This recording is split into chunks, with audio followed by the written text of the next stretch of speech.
Bonjour et bonsoir, ça dépend où vous êtes, où vous vous trouvez. Bonjour et bonsoir, bienvenue pour ce live, ce direct témoignage choc. Alors, si vous venez de nous rejoindre, ça sera très intéressant aujourd'hui. Donc, le temps que tout le monde puisse s'installer. Bonjour à tout le monde. De nous rejoindre. Ça sera très intéressant aujourd'hui. Voilà, donc le temps que tout le monde puisse s'installer, je vais juste couper de ce côté. Alors, bonjour et bonsoir. J'espère que la retransmission a déjà commencé sur YouTube. Si vous êtes là, si le son est bon, alors envoyez-moi un pouce. Dites-moi que ça va, le son est bon, que vous m'entendez bien, vous me voyez bien. Donc, je fais ce direct sur un smartphone. Voilà. Jusqu'à présent, je n'ai pas encore réglé mon problème avec mon logiciel. Donc, si le son est bon, faites-moi signe. Aujourd'hui, nous aurons le témoignage de Jean-Marc qui a été abusé, qui a été envoûté par une femme, une perverse narcissique. Et il a vraiment été traumatisé de cette relation. Il a subi des sévices. Il a vraiment beaucoup souffert de cette relation où il y a eu justement des séquelles. Mais il a décidé aujourd'hui d'en parler. Il a décidé d'en parler parce qu'il y a beaucoup d'hommes justement qui souffrent en silence et il y a aussi des femmes. Vous savez que le phénomène de l'apparition narcissique n'est pas très bien compris par tout le monde, n'est pas également accepté. Donc, il y a comme ça des victimes qui sont cloîtrées dans leur coin et qui n'arrivent pas à parler, qui n'arrivent pas à témoigner. Donc, aujourd'hui, nous allons avoir justement Marc qui va parler de son vécu, de ce qu'il a pu vivre dans cette relation, comment il est arrivé à ce niveau. Donc, j'espère que vous êtes en train de vous installer parce que ce que vous allez entendre parfois frime à l'irréel, parce que vous savez que quand on est dans une relation avec un pervers narcissique, un pervers narcissique, on a des comportements paranormaux qui ne sont pas on ne peut pas vraiment les regrouper dans une pathologie exacte, mais on vit la chose et on n'arrive pas à croire que c'est vrai.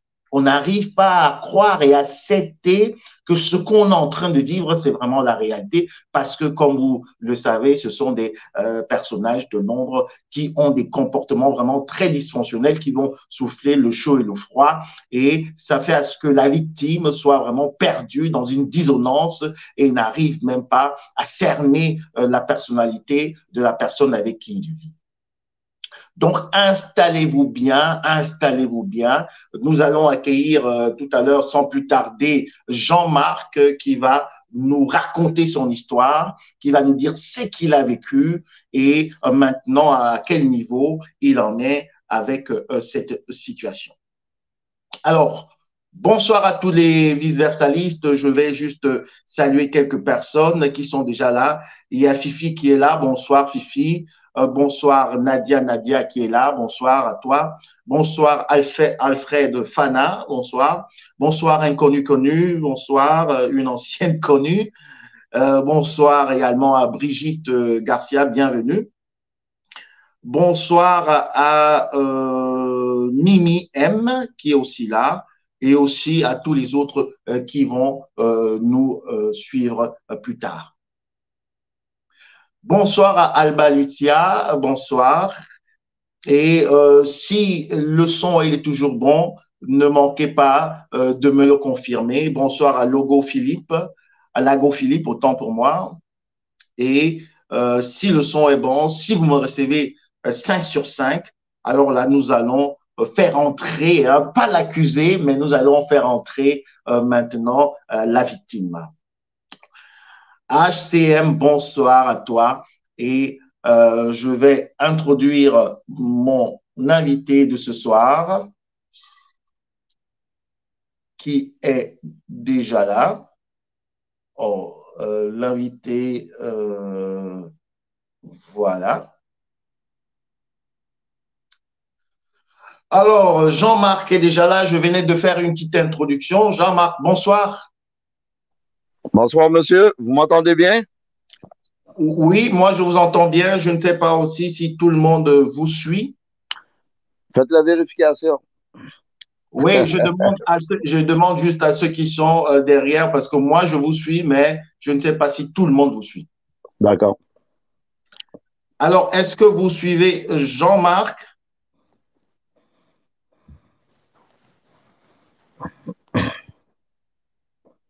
Voilà, on me dit 5 sur 5. Alors, bonsoir Jean-Marc. Bonsoir à tout le monde. Bonsoir, monsieur vice-versa. Puis Voilà, merci de l'opportunité que vous nous offrez de partager dans la communauté nos expériences personnelles pour arriver à un moment donné à une certaine guérison, malgré qu'on guérit jamais d'un pervers narcissique. Jamais je vais l'oublier, puis jamais le pervers narcissique ne va m'oublier. d'accord. OK. Alors, nous allons commencer, Jean-Marc. Qu'est-ce qui vous amène chez moi? Qu'est-ce qui vous amène vers le viseur? Ça, qu'est-ce qui vous a conduit? Bien, dans un premier temps, je vais me présenter. Oui, présentez-vous, Oui. oui. Mon nom, c'est Jean-Marc. Je suis le quatrième d'une famille de 6 enfants, d'une famille moyenne, ex-militaire. J'ai une formation militaire. Je suis aussi ingénieur en génie électromécanique de systèmes automatisés et technicien en télécommunications. D'accord, oui.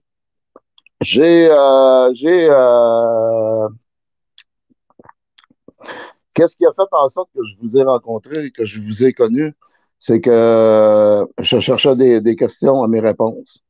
Donc, je devais faire des Des recherches. réponses à vos questions plutôt. Ouais, je cherchais des réponses à mes questions, à mon questionnement, suite à mon vécu, suite à des choses que j'avais vécues. Donc, j'ai fait des recherches sur Internet. Puis, c'est Mm. là que j'ai vu plusieurs podcasts de plusieurs autres YouTubers qui envoyaient des podcasts sur la perversion narcissique.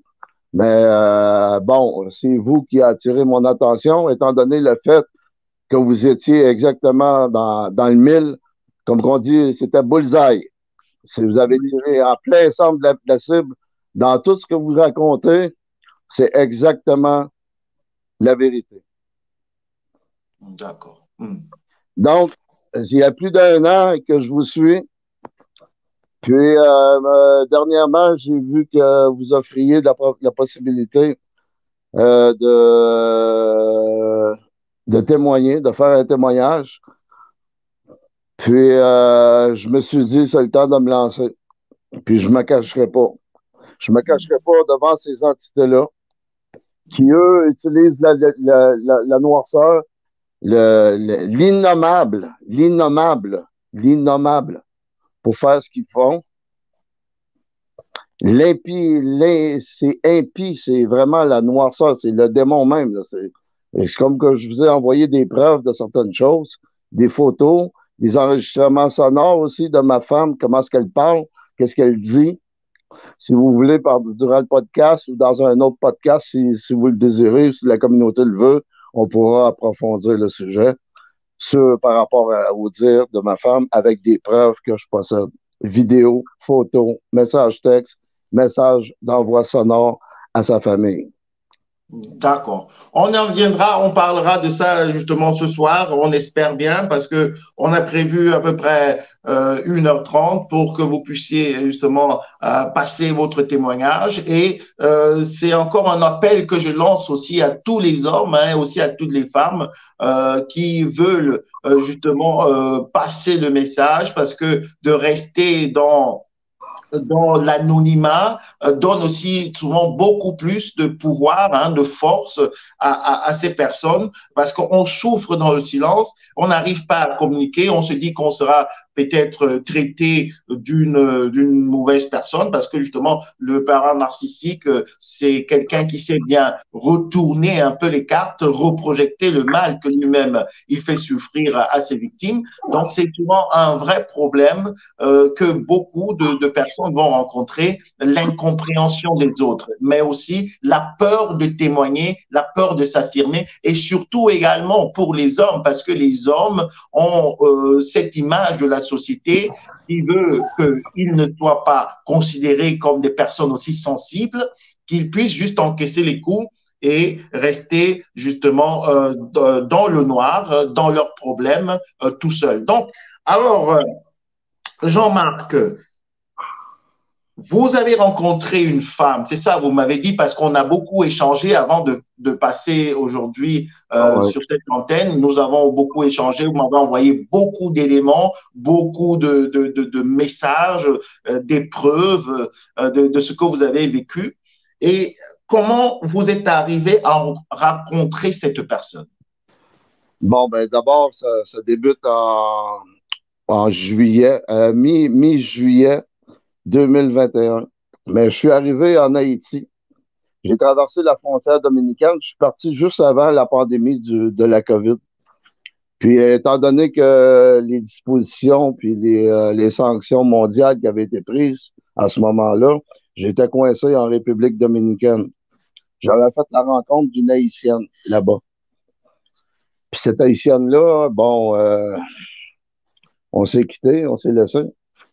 Puis par la suite, j'ai traversé la frontière dominicaine euh, pour aller en Haïti parce que depuis mon enfance, j'avais toujours entendu parler de Port-au-Prince, mais malheureusement, quand j'ai traversé, j'avais pas pris les mesures nécessaires à connaître l'information sur la situation politique puis réelle de ce moment-là. Le contexte n'était pas favorable.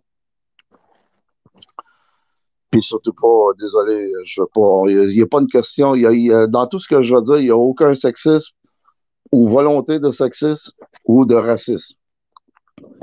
Ça, je veux que ça soit très clair. J'ai marié une femme noire, donc j'ai rien contre les noirs. Mais l'endroit où est-ce que j'ai été, c'est pratiquement peuplé de noirs. C'était la grande majorité, c'est des noirs. C'est Haïti.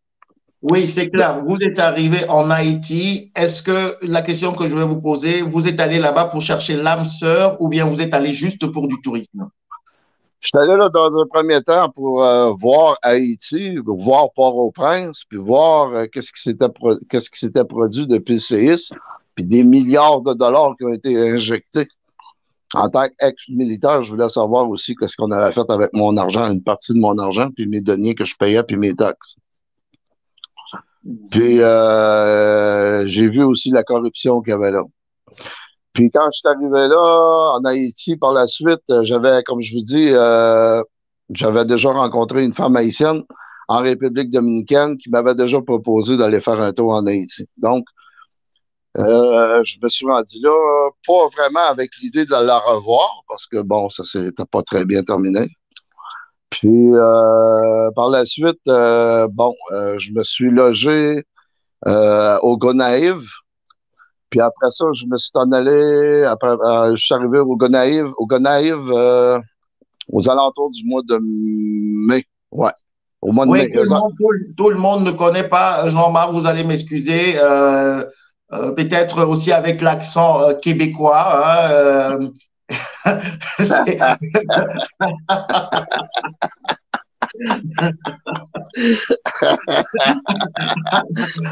avec l'accent québécois, peut-être que tout le monde n'est pas au même niveau. Vous avez parlé d'une région tout à l'heure où vous étiez. C'était quelle région en Haïti? C'était le sud, le nord ou bien également le sud ou je sais pas. C'était Euh, quelle région? bon, le Gonaïve est environ à 6 à 7 heures de route de la frontière dominicaine dans les Caraïbes, sur l'île d'Espagnola. Ça se trouve, le Gonaïve, c'est une ville qui s'appelle le Gonaïve. Il y a une Hmm. autre ville aussi qui s'appelle le Gonave. Le Gonave, ouais, Bon. d'accord. Puis, bon, je suis parti du Gonaïve. En autobus, j'ai fait plus de 4 heures de route pour me rendre à Port-au-Prince. Puis encore une fois, dans l'autobus, je vous dirai pas les sévices, les insultes que j'ai subis. Mais bon, passons. Puis, je suis arrivé à Port-au-Prince. J'ai rejoint une connaissance que j'ai rencontrée au Gonaïve, d'où le fils du propriétaire de l'hôtel. Puis, bon, je me suis relogé parce que je voulais repartir pour le Canada, je voulais repartir pour le Québec.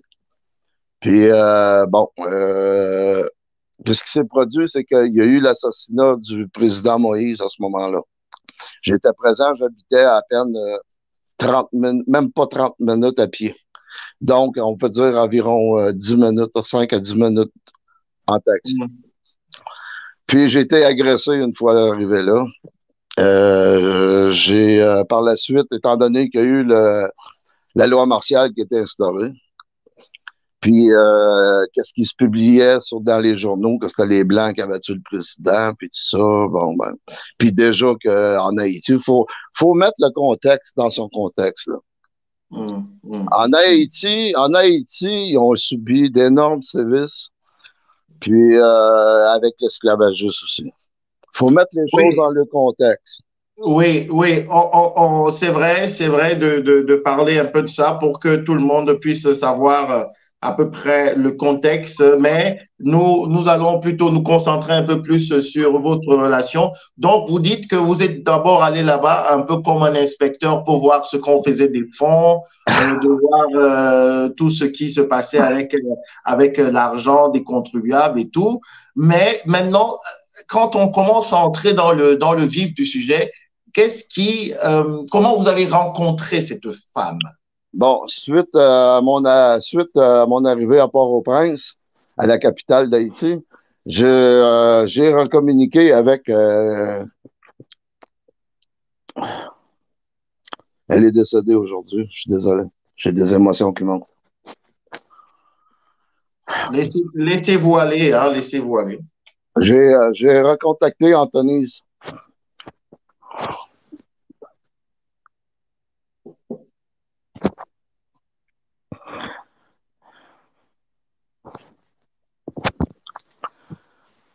Juste un moment.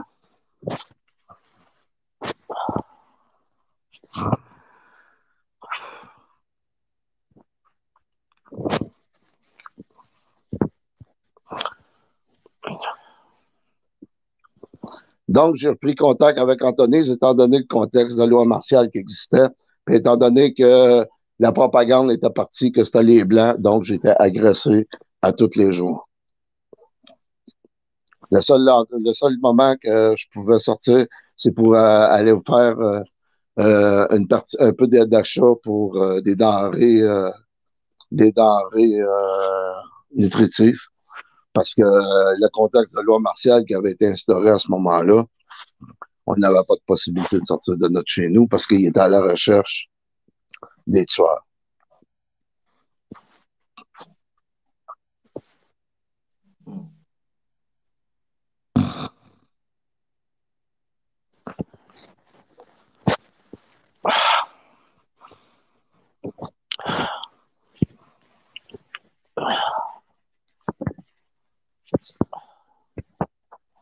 Je suis désolé.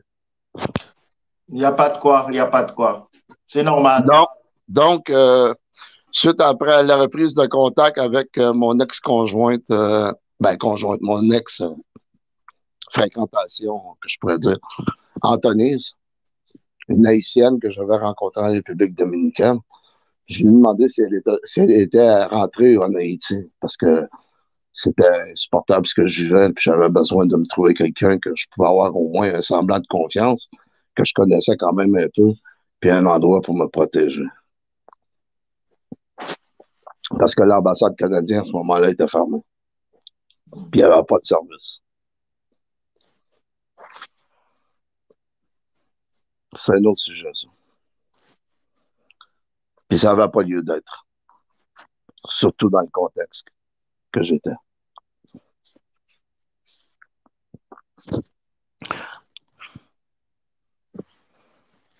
Donc, suite après avoir communiqué avec Anthony, j'ai, on a conclu ensemble de se rencontrer, mais pas à Port-au-Prince, parce que je lui disais qu'est-ce que je vivais, puis elle comprenait ce que je vivais, puis elle disait, oui, il faut que tu partes de Port-au-Prince.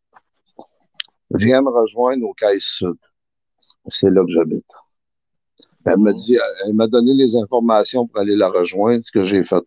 Une fois arrivé au Caisse-Sud, la mentalité, encore une fois, il faut dire que faut mettre les choses dans le contexte, c'est important. Comme je vous dis, je veux pas avoir que des gens qui pensent que je fais des préjugés et que je vais partir une campagne de salissement, de salissage. Les gens là, en Haïti, ils vivent dans la merde,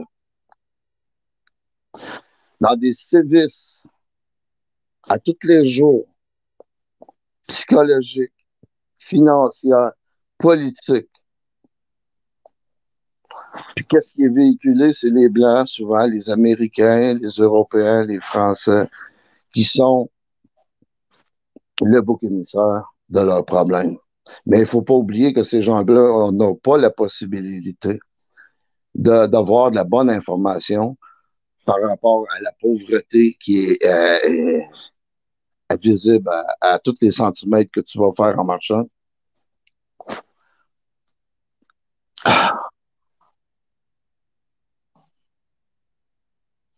Excusez les images. Donc, pour ces gens-là qui n'ont pas la capacité, la possibilité d'avoir une compréhension des enjeux politiques, enjeux sociaux, ils se font brainwasher par une poignée d'hommes et de femmes dans des milieux gouvernementaux qui les dirigent dans le but de les abuser. Donc, je suis retourné, c'était une parenthèse que je voulais faire pour mettre dans le contexte. Je ne suis pas raciste. J'ai marié une femme noire. Oui, c'est justement ça, Jean-Marc. Puis, une fois rendu au CAI, excusez-moi, M. Vice-Versa, je voulais absolument, parce que nous sommes sur un podcast en direct, qui va être possiblement republié. Puis c'est important de mettre des choses à leur place, puis dans le contexte, pour pas que ça fasse faire en sorte qu'il y ait des choses qui peuvent être incomprises ou dites ou fabulées. Il ne faut pas oublier qu'on a affaire à monsieur et madame tout le monde dans la vie actuelle, dans le contexte géopolitique global présentement sur la planète. Qu'est-ce que les gens vivent? Il faut préciser. J'ai rencontré Anthony au CAI Sud. Par la suite, bon, il est arrivé quelques petites choses qu'elle a recommencé avec moi. Je l'ai écarté de moi. Puis par la suite, bon, j'avais envoyé, on avait été ensemble chercher un repas. Je l'avais payé d'avance. Puis, bon, je lui ai dit, bon, ben, je vais t'attendre ici, va le chercher parce que je me fais tout le temps harceler et intimider. Puis, elle m'a demandé de l'argent pour payer le taxi. J'ai donné tout ce qui me restait à ce moment-là en argent dans mes poches. Puis, elle n'est jamais revenue. J'ai pas mangé pendant une nuit de temps. J'ai dormi sur le bord de la plage, près de la mer des Caraïbes, avec les insectes. Elle me fait dévorer la peau. Ah. Puis, elle me fait intimider. Par la suite, j'ai rencontré un homme qui, lui, m'a logé, un Haïtien. Il m'a logé pour environ une cinquantaine de dollars canadiens pour presque 2 semaines. Puis c'est lui qui m'a fait rencontrer ma femme, qui est en relation avec la grand-mère de ma femme. Puis où est-ce qu'ils m'ont initié sans que je le veuille, puis sans le savoir, au vaudou haïtien. D'accord.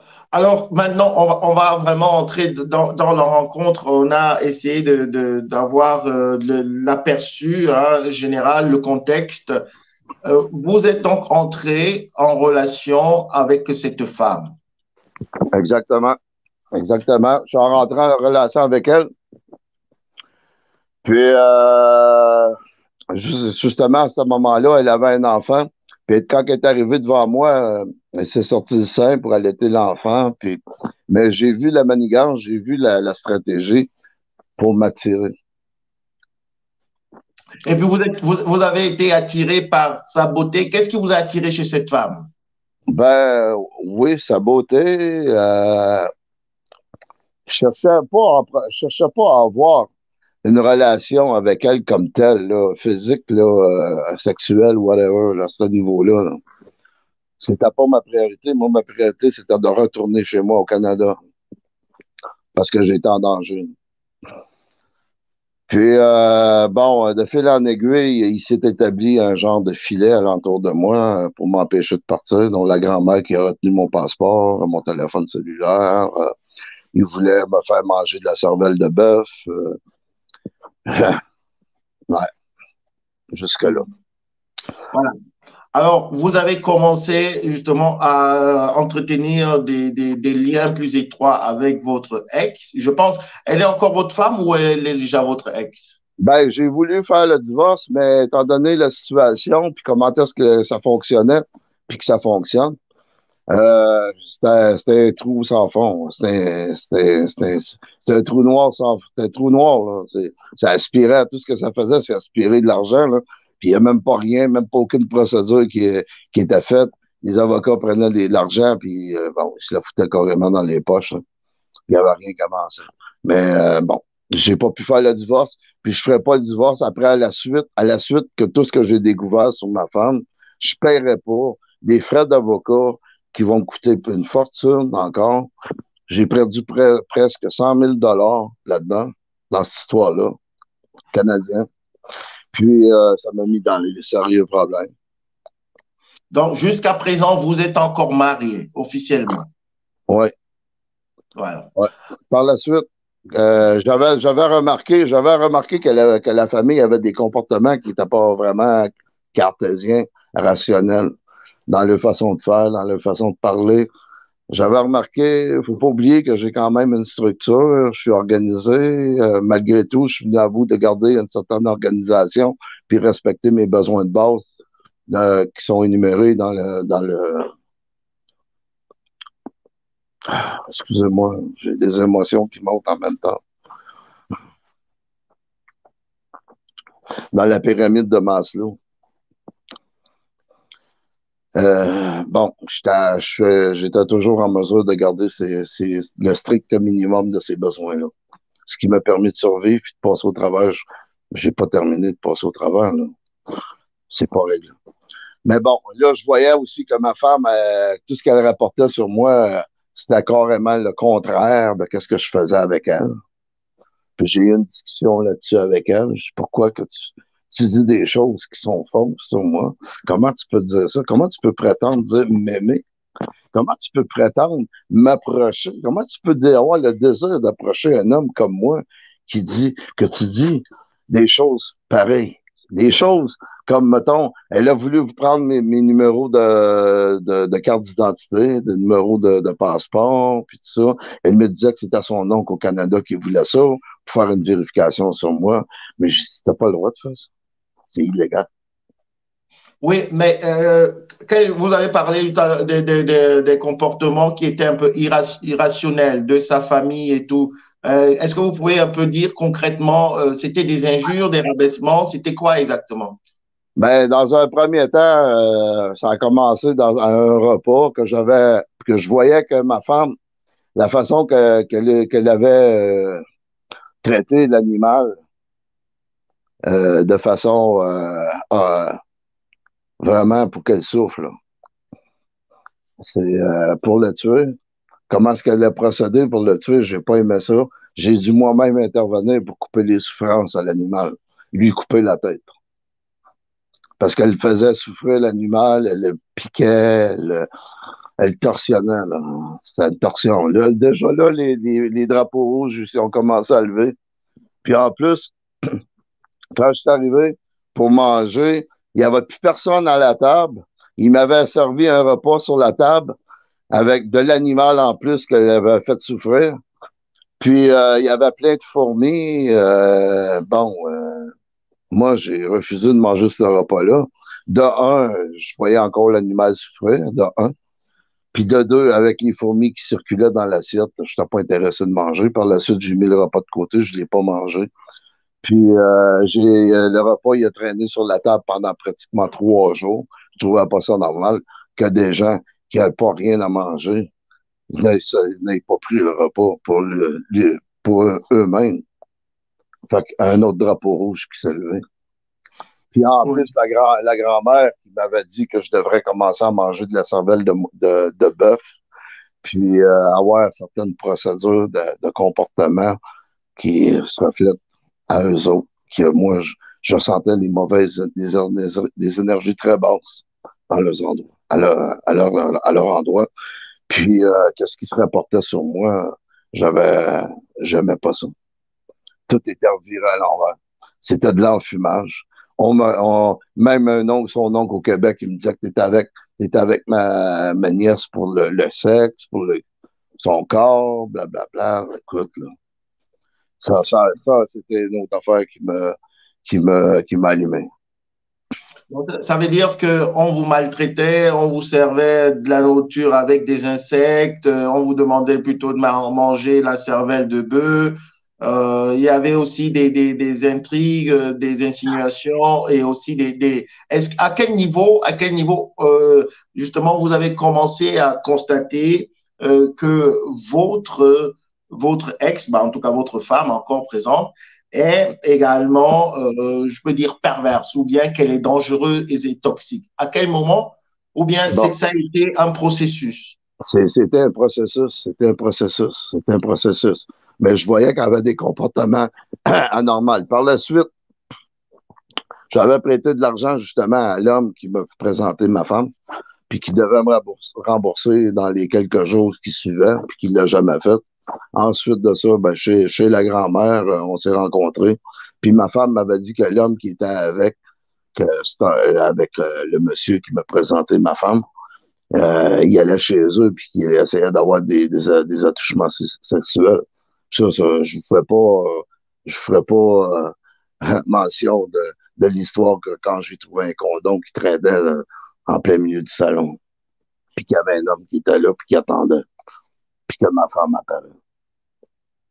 Donc, en fait, c'est très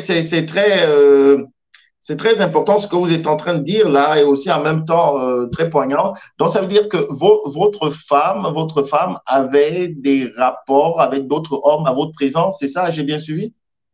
Bien, j'étais pas conscient parce que le processus de zombification avait déjà été commencé. On m'avait déjà drogué dans mon café parce que souvent c'était la grand-mère qui me faisait mon café puis ma nourriture. Ça s'appelle de la tétrodotoxine. C'est de la TPX. C'est 160 000 fois plus fort que de la cocaïne. Puis ça vient justement d'un poisson qui s'appelle un fugue, un poisson fugue, qui vient justement de l'endroit où est-ce que j'ai rencontré ma femme, où est-ce qu'on pêche ce poisson-là, où est-ce qu'on utilise sa chair pour la manger, mais on utilise aussi son poison pour faire des envoûtements, de la zombification dans un processus de zombification réel. Là. On parle pas juste d'enfumage de cerveau, là. On parle aussi de matière réelle. Là. Mm. On parle qui faisait en sorte que ça atteignait mes neurotransmetteurs, qui me faisait en sorte que j'avais pas totalement conscience de ce qui se passait alentour de moi. Mais mon sixième sens, puis bon, mon training me faisait en sorte que je voyais qu'il y avait des choses qui n'étaient pas normales, puis je faisais des enregistrements vocaux et vidéos. Voilà. Donc, ça veut dire que vous étiez comme omnibulé, vous étiez drogué, vous étiez sous ces substances chimiques et votre femme abusait de vous avec d'autres personnes, même à votre présence. Oui, oui, je sais que c'est fou à dire, mais encore une fois, il y a des travaux qui sont répertoriés là-dessus par le docteur. du Massachusetts, je crois. C'est Dr. Donna Good Higby. Donna Good Higby. Il y a des Mhm. travaux qui ont été faits, des recherches qui ont été faites à ce niveau-là. C'est même moi, j'ai pas tout encore les réponses à ce niveau-là. Puis je vous ai même envoyé une vidéo que ma femme, elle me demande, tu vois un homme ici, tu vois un homme ici, puis dans la vidéo, tu vois l'homme passer à côté de moi.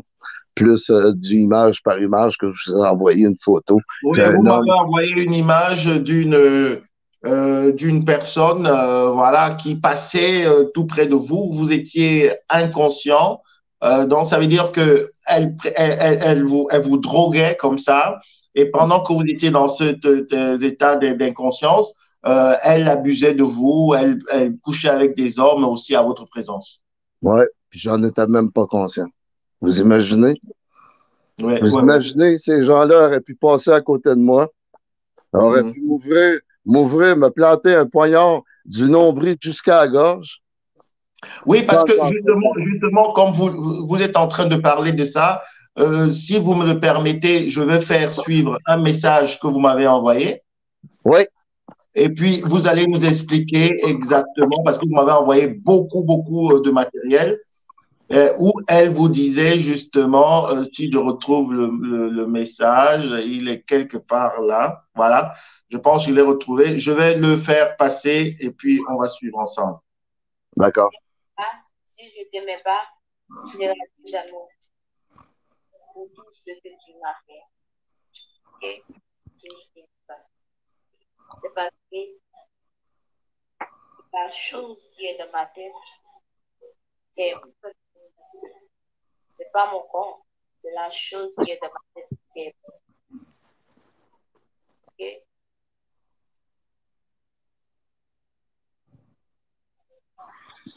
Une chose m'a dit quelque chose. Et quand elle a choisi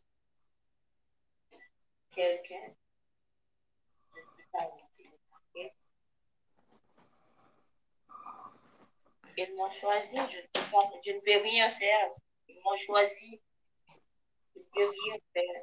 Ok? Ils m'ont choisi. Ils m'ont maltraité. C'est là que je fasse. Et comment dirais-je, la guerre avec toi, c'est parce qu'ils m'ont choisi. Ils ne veulent pas que je dorme sur un même lit avec un homme. Je dors dans une autre maison. Alors, je vais couper. Je ne sais pas si vous avez bien suivi le message pour tous ceux qui sont en ligne. Jean-Marc également, je ne sais pas si vous avez bien suivi, si c'était audible. Sinon, je reprends le message parce qu'il est très intéressant.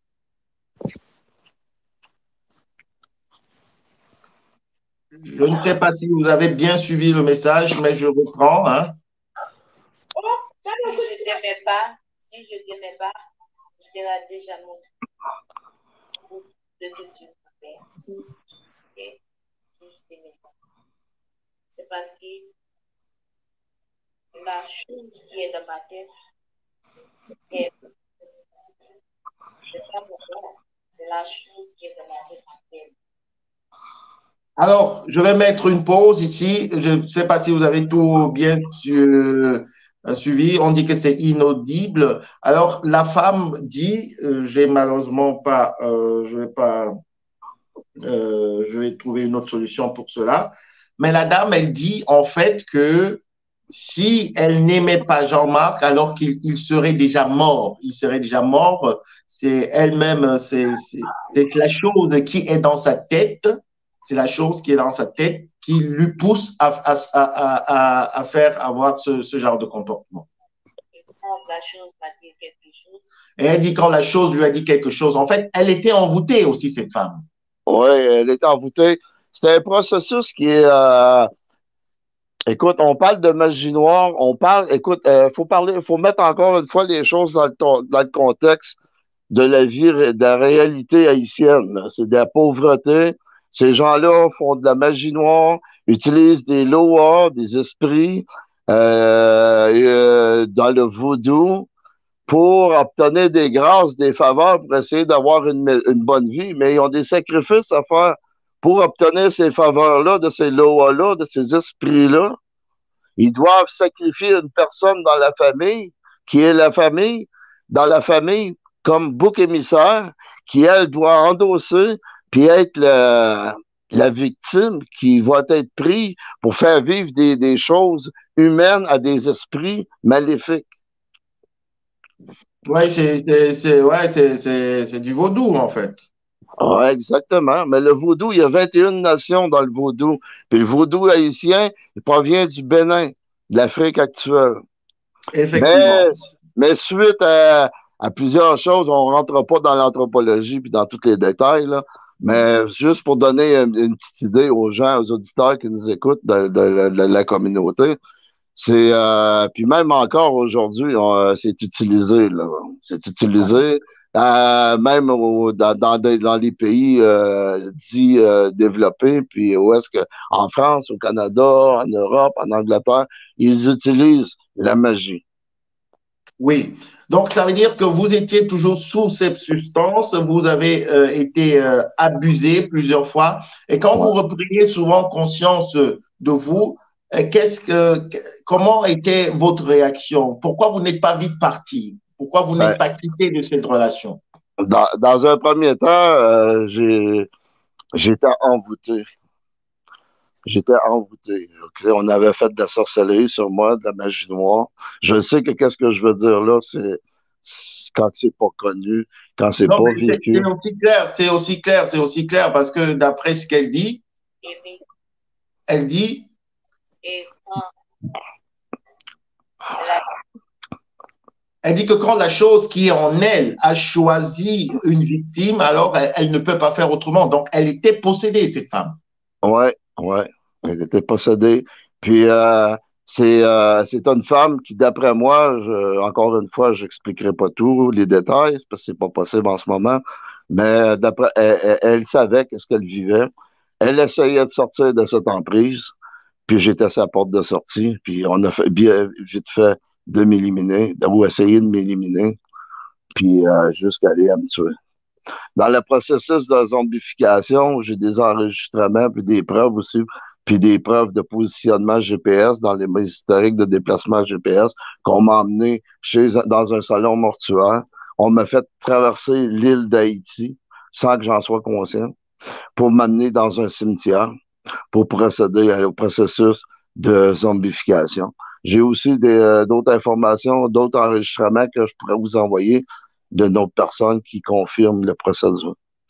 Oui, vous On m'avez m'a envoyé pratiquement beaucoup, tué. vous m'avez envoyé plusieurs photos là, mais il y a certaines photos qui je ne vais pas présenter aujourd'hui, ce sera peut-être dans un autre podcast. Si vous me donnez Oui, l'autorisation, t'as où pas. vous étiez complètement peint, où on vous a complètement peint, vous étiez en train de dormir. Et est-ce que vous pouvez nous expliquer ces photos? Elles sont vraiment très brutales. C'est pour ça que je n'ai pas envie de choquer la sensibilité de certaines personnes.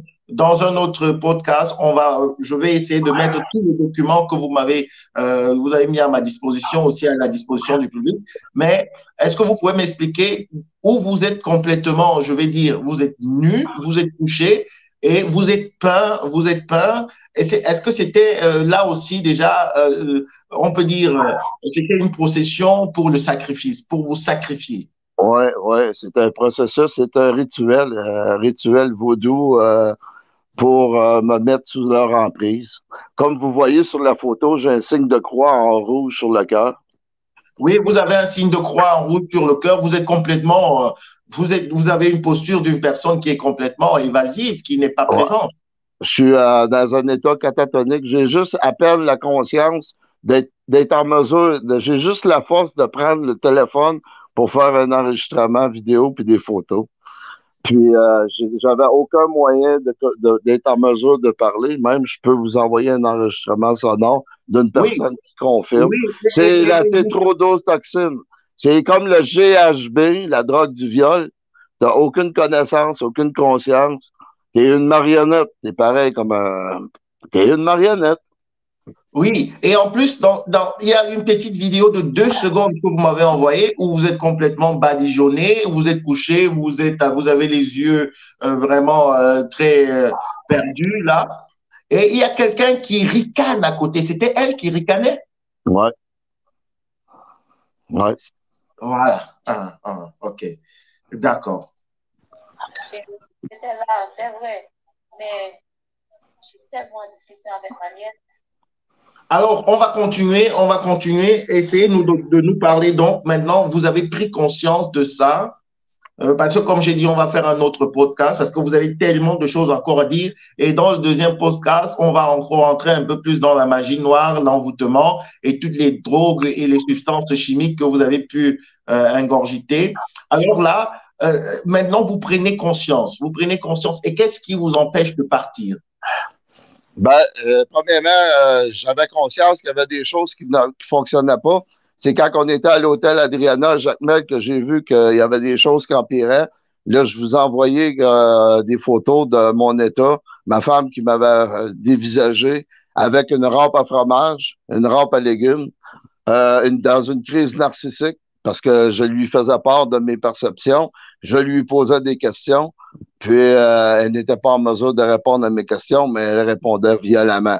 On pourrait, pour me faire une parodie de la perversion narcissique, on pourrait prendre de Astérix et Obélix dans les 12 travaux d'Astérix et Obélix, quand ils arrivent à l'île du plaisir, puis quand ils s'en aillent dans la tour, dans la maison de la folie. Mais bon, c'était une parenthèse. J'ai pas pris conscience tout à fait de tout ce qui s'est passé. Euh, c'est suite à ça, j'ai porté plainte à la police, puis j'ai dû aller voir un médecin pour avoir Oui, un rapport vous médical. m'avez envoyé la plainte que vous avez déposée à Port-au-Prince, c'est ça, oui. Non, c'est pas à Port-au-Prince, c'est à Jacmel, Haïti. Jacques Mel Haïti, oui, mais j'ai reçu la plainte vous avez déposé, vous m'avez envoyé le document. Oui, allez-y, Bon, on vous dit. bon, bon, la police a fait de l'ingérence policière, ils n'ont pas eu de collaboration. Ils sont tous liés ensemble. Ils sont tous, c'est juste pour vous dire comment est-ce qu'elle est la corruption. Ça va loin. Puis en plus, ben, étant donné que je suis blanc, ben, puis que c'est moi qui ai tué le président, puis c'est moi qui a fait que le pays, depuis des générations, depuis des siècles, il est en problème, la race blanche, pour eux autres. Comme je vous dis, là, c'est pas du racisme, là. Puis je veux pas véhiculer des propos là, que je lance du racisme. Là. Faut dire que eux autres, avec leur programmation sociale, qu'est-ce qui est véhiculé, pour eux autres, j'étais la cible à abattre. Ah, vous étiez une bonne proie à sacrifier, en fait. Ouais. Puis bon, écoutez, c'est suite à mon retour au Canada, bon, j'étais encore sous emprise, puis j'avais pas investigué dans les vidéos, dans les enregistrements sonores que j'avais faits. J'avais pas investigué aussi dans les communications sonores puis qu'elle avait eu avec sa famille. C'est quand que j'ai pris contact avec le gestionnaire de l'hôtel, l'homme Jean-Marie Révolu, qui était responsable de la gestion de l'hôtel, dont l'implication de tout le personnel de l'hôtel pour me droguer, puis qui utilisait ma femme pour faire de la prostitution, puis qu'il couchait lui-même avec ma femme à côté de moi, sans que j'en sois conscient. C'est toutes des choses, des preuves que je possède, des vidéos, des photos, des enregistrements, des messages textes envoyés, plus des appels téléphoniques à partir de mon téléphone. Comment est-ce que j'ai eu toutes ces informations-là? Ma femme utilisait sa carte SIM. Elle le mettait dans mon téléphone. Mon téléphone, la qualité de mon téléphone est supérieure, puis il demande une autorisation pour accéder à la mémoire de la carte SIM qui me donnait accès à toutes les informations de ses envois, puis SMS, puis de ses appels téléphoniques qu'elle faisait à partir de sa carte SIM. C'est Donc, une fois revenu au Canada, j'ai parti, je voulais récupérer ma femme. J'avais téléphoné avec Jean-Marie Révolu, que je savais pas qu'il était impliqué encore une fois à ce moment-là, je ne savais pas. C'est une fois rendu là, j'avais décidé, j'avais pris contact avec un avocat. Jean-Marie Révolu m'avait mis en contact avec un avocat. L'avocat, il a communiqué avec moi, j'ai expliqué la situation. mais que j'étais pas au courant, mais qu'eux savaient. Puis ils ont essayé de me faire revenir en Haïti. Puis étant donné que j'avais pas de communication avec ma femme, alors avant quelques heures, environ moins de 24 heures avant mon départ de l'aéroport international Montréal de Trudeau, étant donné que j'avais pas de communication, puis m'en retourner en Haïti dans le contexte géopolitique actuel, en connaissant tout ce que les services que j'avais vécu par la population, puis étant donné que je n'étais pas capable d'avoir le positionnement GPS de ma femme, puis que j'étais plus en mesure de communiquer avec l'avocat, j'ai changé mon vol pour le Mexique. Alors, on fait une petite pause. Jean-Marc, hein, on fait une petite pause juste pour essayer de voir un peu ce qui se passe dans le chat. Aujourd'hui, je n'ai pas d'administrateur pour le chat, donc je vais un peu essayer de gérer ça. Peut-être à toi de prendre un petit verre d'eau. Et puis, justement, je voudrais recadrer pour tous ceux qui sont dans le live. D'abord, vous êtes assez nombreux, plus de 50. Vous pouvez juste liker la vidéo. Hein. Liker, ça ne vous coûte rien de liker la vidéo et de la partager. Hein. Et Ouais. quand Jean-Marc était en train de parler ici du contexte, il voulait juste essayer de faire comprendre, hein, lui qui est un expatrié dans un pays qui n'est pas le sien. Donc, ici, il n'y a pas de propos racistes parce que j'ai déjà vu 2, 3 commentaires. Je n'ai pas envie de les supprimer, mais je voudrais juste attirer votre attention à ces propos, mais également à ce qu'il voulait dire. Donc, ici, il n'y a pas de blanc, noir. Nous sommes dans une communauté des enfants de lumière. C'est la communauté des enfants de lumière. Donc, ici, on n'a pas de couleur. Jean-Marc était juste en train de parler du contexte, hein, parce que j'ai vu quelques petits commentaires qui ne m'ont pas plu. Hein. Il faut plus aller dans des pays du tiers monde et tout. Donc c'est pas ça. Hein. Je n'ai pas envie de parler de la personne. La personne va se reconnaître. Donc de faire de ce genre de propos, c'est pas bien parce que on a besoin des uns et des autres. On ne peut pas dire aux gens d'aller plus dans les pays du tiers monde. Ça n'a pas de sens. Ça n'a pas de sens parce que c'est dans les pays du tiers monde aussi. Il faut savoir où il y a beaucoup de ressources naturelles parce que c'est justement pour cela que l'Occident se retrouve dans les pays du tiers-monde. Donc, il ne faudrait pas qu'on aille dans cette démagogie. Nous sommes en train de parler ici des relations conflictuelles, des relations toxiques et Jean-Marc était juste en train de parler du contexte dans lequel il était, lui étant expatrié et avec justement des gens qui n'ont pas automatiquement sa couleur de peau. Donc, Jean-Marc, on va continuer. Alors, vous rentrez maintenant au Canada, vous commencez les démarches, mais vous constatez que c'est très difficile parce que, en fait, le mariage a été célébré en Haïti, donc il faudrait également que le divorce soit prononcé en Haïti. Oui, ben la procédure comme telle, c'est que, bon, j'avais payé des frais d'avocat, on m'avait dit que, bon, à partir du Canada, que je serais en mesure de faire le divorce, mais ça prenait encore un peu d'argent. Puis pourtant, j'avais déjà donné une bonne somme pour faire la procédure. Puis j'ai demandé d'avoir des preuves de procédure qui avaient été prises, des documents légaux avec les étampes, les étampes légaux. Puis je n'étais jamais capable d'obtenir rien. Bonsoir, Libre Penseuse. Bonsoir, merci pour être là. Merci. Merci d'être là. Alors, en fait, c'est Libre Penseuse qui va essayer de modérer le chat. Donc, maintenant, vous êtes encore marié avec cette femme, mais ça veut dire qu'elle a encore tous les droits sur vous. Et vous êtes encore liés, même dans une autre dimension, monsieur. Ben, elle n'a aucun droit sur moi avec les preuves que je lui ai envoyées parce que j'étais 1 an à faire une investigation personnelle parce que dans un premier temps, quand j'ai cherché à avoir de l'aide des autorités, là, on m'a traité de fou.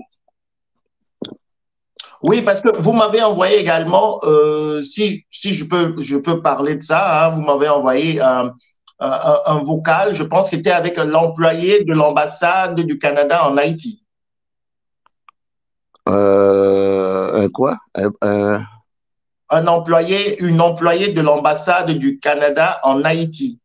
Ouais, c'est possible que je vous ai envoyé un screenshot d'une conversation que j'ai eue avec une employée de l'ambassade canadienne en Parce Haïti. que justement, Mais elle disait qu'il faudrait pas la mettre dans les problèmes. Il faudrait pas mettre tout le monde dans les problèmes. ah non, ça, c'est une Canadienne qui fait partie de ce réseau-là de pervers narcissiques et de Ah, d'accord. proxénétisme international qui m'a engourdi. D'accord, d'accord. Alors Un maintenant, singe volant. oui, singe volant, aussi complice parce qu'elle a dit qu'il ne faudrait pas amener tout le monde dans vos problèmes, dans vos soucis, parce que elle risque également sa vie en Haïti. Ben oui, étant donné que j'ai des preuves contre eux, puis j'ai même sa voix dans des enregistrements vidéo puis sonores, que j'ai pas conscience qu'elle soit là. Encore une fois, comme on parle de magie noire, d'envoûtement, puis de drogue puissante, 160 000 fois plus fort que la cocaïne, puis que la moindre piqûre d'un arrêt de cet animal-là, c'est létal. Oui, d'accord. Alors maintenant, vous avez repris conscience, hein, vous êtes maintenant à vous-même. Et qu'est-ce que vous envisagez pour la suite? Mais avant de parler de ça, est-ce que vous avez encore quand même des sentiments envers cette femme? Écoutez, je serais menteur de dire que j'ai pas de sentiments parce que j'ai nourri ces sentiments pour elle, malgré le mal qu'elle me fait. Mais c'est de là à, si vous me posez la question, allez-vous vous mettre en couple avec elle? Je suis Mais, pas, mais vous avez encore des sentiments, là.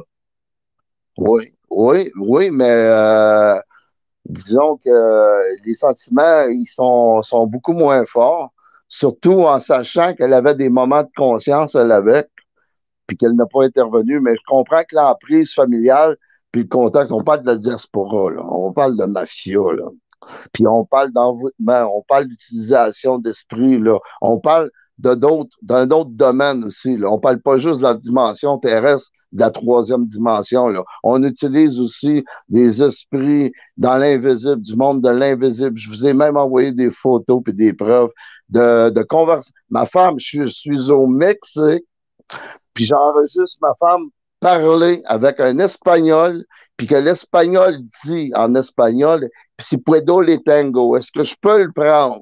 Puis elle répond, non, c'est mon frère. Comment ça peut être possible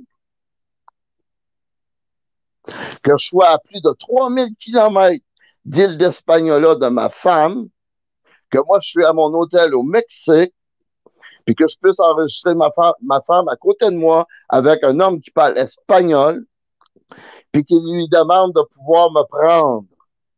Voilà, parce que ça, c'est aussi un sujet que je voulais aborder parce que vous avez parlé de ça dans nos échanges en privé. Si vous me l'accordez, justement, vous avez dit que vous avez aussi été sous des substances toxiques et vous avez été abusé sexuellement. Est-ce que vous voulez en parler de ça ou bien vous n'êtes pas disposé? Ben écoutez, ma femme m'utilisait comme une marionnette, donc j'étais un moyen pour elle financier de récupérer de l'argent.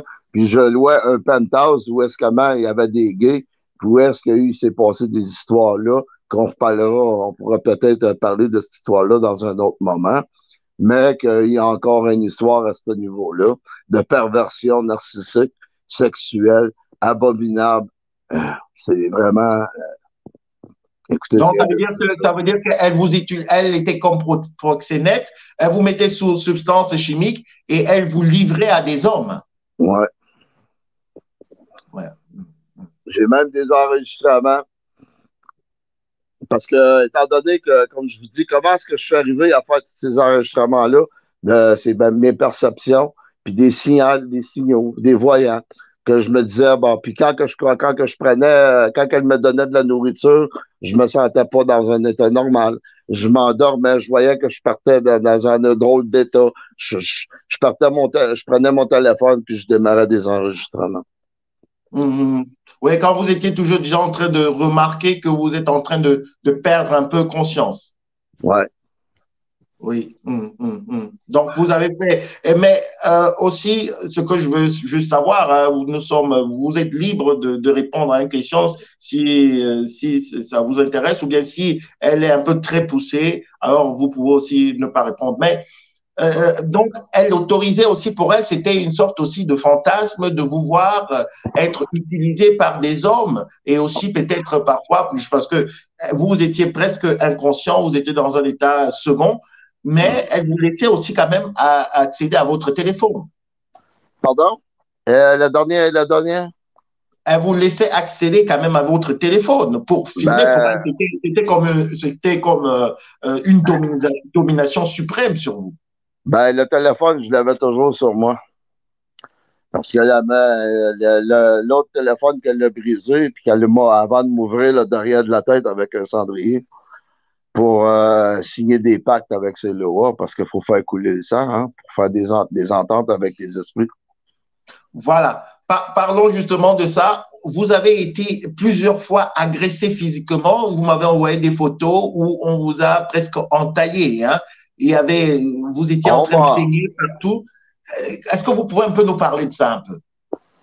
ben, la première fois que ça s'est produit, on était à Port-au-Prince, dans un hôtel qui s'appelle le Révélation Hôtel. Il porte très bien son nom, le Révélation Hôtel. Étant donné le contexte, encore une fois, il y a des problèmes d'électricité là-bas. Les gens n'ont pas d'électricité 24 heures 20 sur 24. On doit agir, on doit utiliser des machineries, des génératrices, puis tout ça. Puis bon, le coût de l'essence, le coût de la vie était très cher. La diesel est chère. Bon. L'hôtel où est-ce que j'avais loué une chambre, ça me coûtait l'équivalent de 8000 gourbes par nuit. On parle d'environ 80 dollars américains Hum, par nuit. hum, Puis j'étais là plus d'un mois. Puis bon, un soir, après s'avoir marié, je n'étais pas capable de dormir parce qu'on n'avait plus de climatisation. Puis c'est un pays qui est tropical, hein. Puis moi, je viens d'un pays nordique.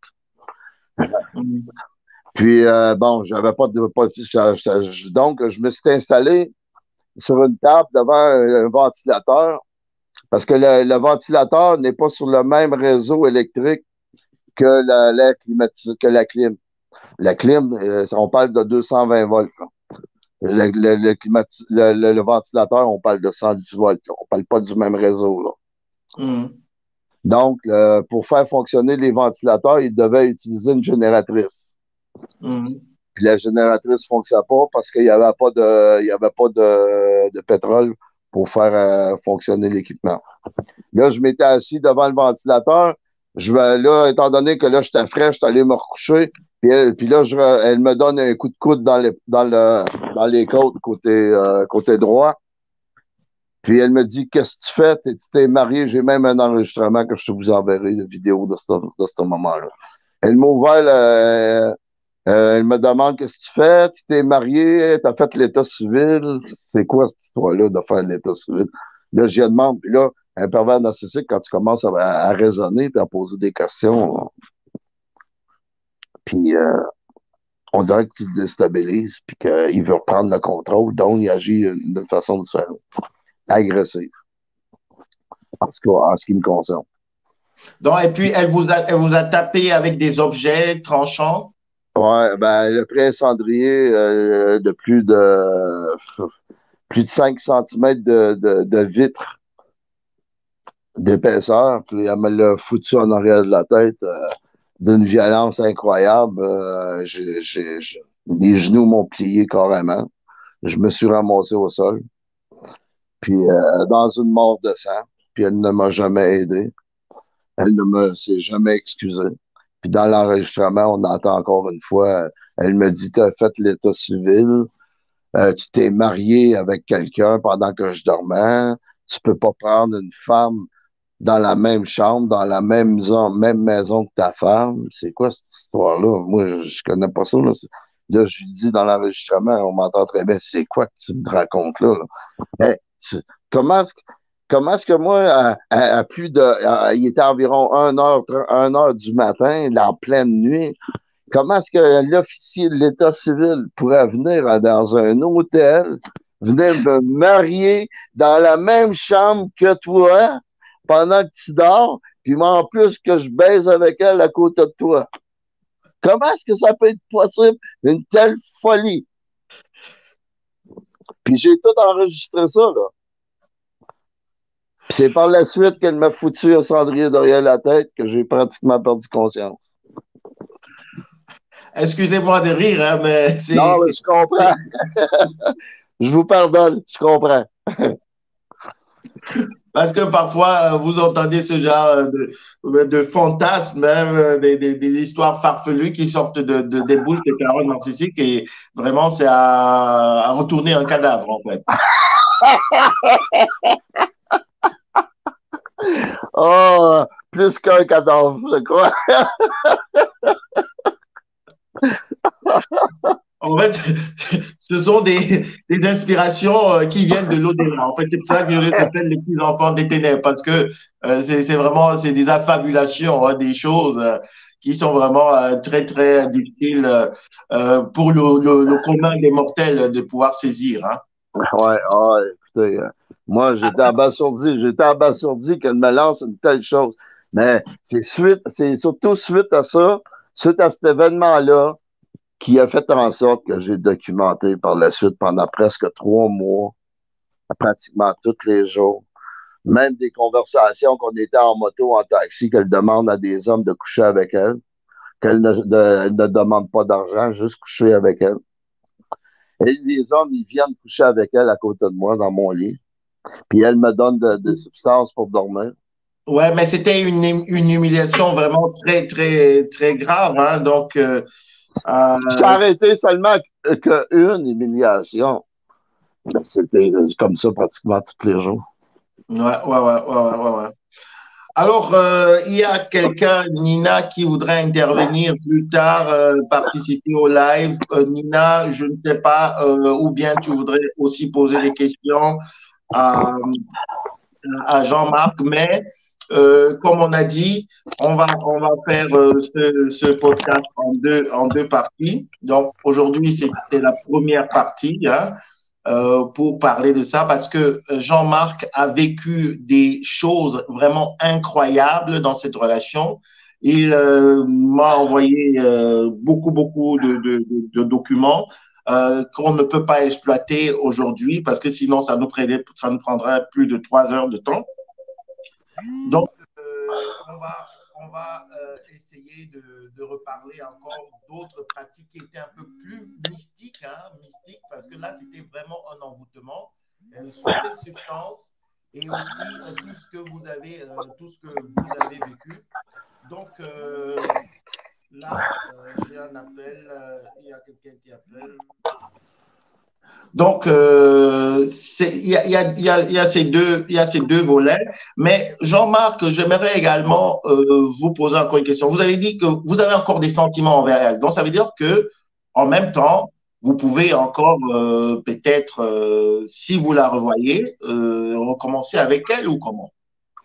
Ben, écoutez, je me suis pas vraiment. Non, non, non, non. Ça, pour le moment, écoutez, c'est un autre sujet qu'il va falloir développer parce que l'envoûtement, c'est comme une personne qui est droguée, qui est amenée à porter des crimes sans vraiment être lui-même, puis sans le vouloir. Puis dans la procédure d'envoûtement, t'es pas toi-même, là. Donc, de là à jeter tout le blâme sur ma femme, qui m'envoie souvent des messages m'indiquant qu'elle est consciente, mais qu'elle n'a aucun pouvoir, qu'elle est sous emprise. J'ai plusieurs messages que je vous ai pas. Écoutez, c'est rien ce que je vous ai envoyé là, comme information. Là. C'est absolument rien. Là. C'est un pâle reflet d'un échantillon. C'est le pâle reflet d'échantillon de preuves. Qu'est-ce que vous envoyez là? C'est rien. Là. C'est du facile. Là. C'est c'est du pablum là, pour bébé. Qu'est-ce que je viens de vous envoyer? Là? C'est rien. Là. Ouais, ouais, ouais. Mais pour répondre à votre question, M. Vice-Versa, désolé de vous interrompre. Euh, vous savez, quand on fait des recherches, on a un niveau d'éducation, quand on est scolarisé, on a un certain niveau de compréhension. Puis il y en a qui n'ont pas de scolarisation puis qui sont très, très, très intelligents. Là. Je veux pas faire de stigmatisation, là. C'est pas ça du tout, là. Mais avec des recherches, des études, puis un niveau de compréhension, puis un niveau d'expérience de vie qui nous apporte à avoir une autre vision des choses. Faut comprendre que je suis pas prête. Elle arriverait du jour au lendemain, je la prendrais pas, là. Disons qu'il y aurait des choses à mettre sur la table. Elle aurait des questions à répondre, comme comment ça se fait que je suis capable d'enregistrer sa voix pendant que je suis à plus de 3000 km d'elle, que je suis au Québec, que je la prends en vidéo avec un homme, puis justement la femme, là, la proxénète canadienne qui se disait coordonnatrice de la sécurité pour l'ambassade canadienne à Port-au-Prince. J'ai une enquête, puis il y a une enquête qui se fait là-dedans au Canada, là. Comme je vous ai dit, j'ai porté plainte à la CAVAC, qui est l'aide aux victimes d'actes criminels, canadiens victimes d'actes criminels à l'extérieur du Canada, pour établir, j'ai commencé à établir mon réseau de soutien, mon réseau social, mon filet social, médical, et au niveau professionnel pour ce qui est de la justice internationale. Donc, vous êtes encore en communication avec cette dame? Non. Vous avez complètement coupé le lien, le contact? Ben, écoutez, ça serait juste pour vous donner une information comme ça, là, sans expliquer tout. Elle m'avait demandé de lui ouvrir un compte bancaire au Québec. Qu'est-ce que tu veux foutre avec un compte bancaire au Québec si t'es pas au Québec? Non, mais je pense aussi, excusez-moi, juste pour vous relancer, j'ai suivi des audios que vous m'avez envoyés où elle demandait que si elle veut faire que vous lui fassiez venir au Canada du jour au lendemain, vous allez le faire obligatoirement.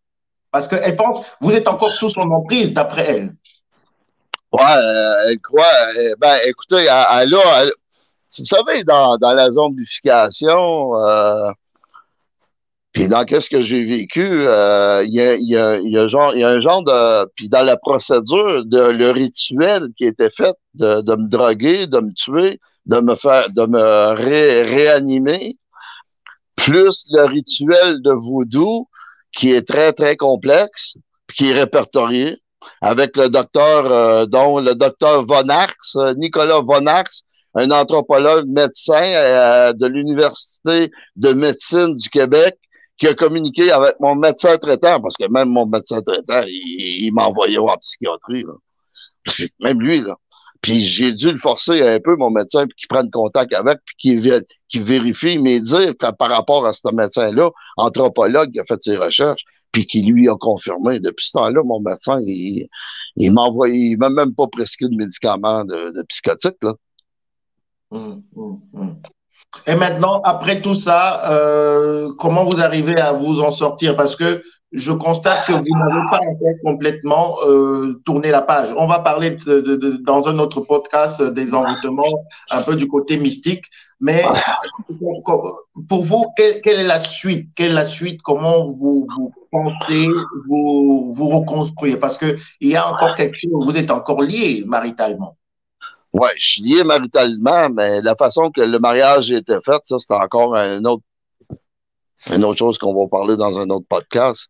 La forme qui a été utilisée lors du mariage, que ça, c'est encore une fois qui est encore en rituel vaudou, que moi, on m'a pas informé, qu'il devrait y avoir annulation de ce mariage-là. Ma femme est en sol canadien présentement. Ils sont venus jusqu'ici parce qu'ils savent que j'ai des preuves contre eux de qu'est-ce qu'ils ont fait, alors, de leur alors raison. elle est là actuellement avec vous? Non, elle n'est pas avec moi, mais non, elle est là, elle est là au Canada. Oui, j'ai des preuves vidéo, j'ai des enregistrements sonores, puis j'ai eu même 3 confirmations d'agents de sécurité dans des lieux bien spécifiques parce que j'ai fait enquête. Puis même la police m'ont dit de ne pas jouer dans le plate-bande.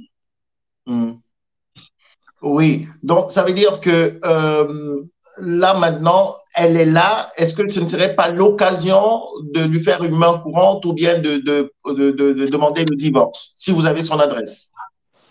Je ne paierai jamais pour un divorce, premièrement, le mariage. Le mariage qui était fait, c'était un mariage qui était malhonnête. On m'a drogué, on m'a abusé, on m'a envoûté, on m'a sodomisé. Elle se prostituait à côté de moi. Et on fait des tentatives de meurtre. Croyez-vous que je suis assez imbécile, en plus de payer puis donner une main libre à cette personne-là, payer des frais de divorce qui vont me coûter possiblement plus de 50 000 allez, si je les suis, là. Hein? Pensez-vous que je suis assez imbécile pour payer un divorce quand cette personne-là m'a fait de tels traumatismes, puis qu'en plus, depuis ce temps-là, depuis ce mariage-là, je n'ai plus personne dans ma vie, mais dans toutes mes sphères de ma vie. Ma famille m'a abandonné, tout le monde m'a abandonné, j'ai plus personne, j'ai dû me reconstruire un réseau, me relever seul avec vous, avec vos podcasts, avec vos podcasts, puis avec les podcasts, je veux pas faire de publicité, mais de Marie Evody. Sans vous, je serais un homme mort. Je m'aurais suicidé. Non, je ne paierai pas de divorce. C'est un divorce-là qui devrait être annulé, puis je demande justice, puis je suis en procédure internationale. Puis je ne me cacherai pas. C'est pour ça que je fais une vidéo, un direct avec vous, puis je n'ai pas peur de vous déclarer ce que j'ai à vous dire. J'ai des preuves. Moi, vous m'avez envoyé beaucoup de preuves, et puis vous me dites que c'est juste une infime partie, parce qu'il y en a encore beaucoup. C'est un pâle reflet d'échantillon, je peux vous dire. Ouais. Donc maintenant, vous êtes tous seuls, votre famille. Est-ce que votre famille vous a abandonné, si vous voulez qu'on en parle un peu brièvement, votre famille vous a abandonné par rapport à cette relation avec cette femme? Je pense que c'est plus, le fait de la relation avec la femme, mais il y a aussi le fait qu'ils ont constaté qu'il y avait des événements qui se produisent alentour de moi qui n'ont aucun contrôle, là. Ils voient qu'il y a des manifestations paranormales qui se produisent. Ça leur fait peur, l'incompréhension. Vous savez, la peur, on a peur que d'une chose qu'on ne comprend pas, mais il faut faire des recherches. Il faut arrêter d'être procrastinateur. Il faut arrêter de s'asseoir sur son steak, comme on dit en bon québécois. Si tu n'as pas sur ton steak, fais ce que tu as à faire. Fais tes recherches. Informe-toi, étudie, va chercher tes réponses, d'où est-ce qu'il y en a. Tout est documenté. Puis dès le départ, ma femme, quand elle m'a dit, quand j'ai commencé à la fréquenter, que j'étais sa nourriture, déjà, je me suis questionné. Comment est-ce qu'une personne peut me dire que je suis sa nourriture?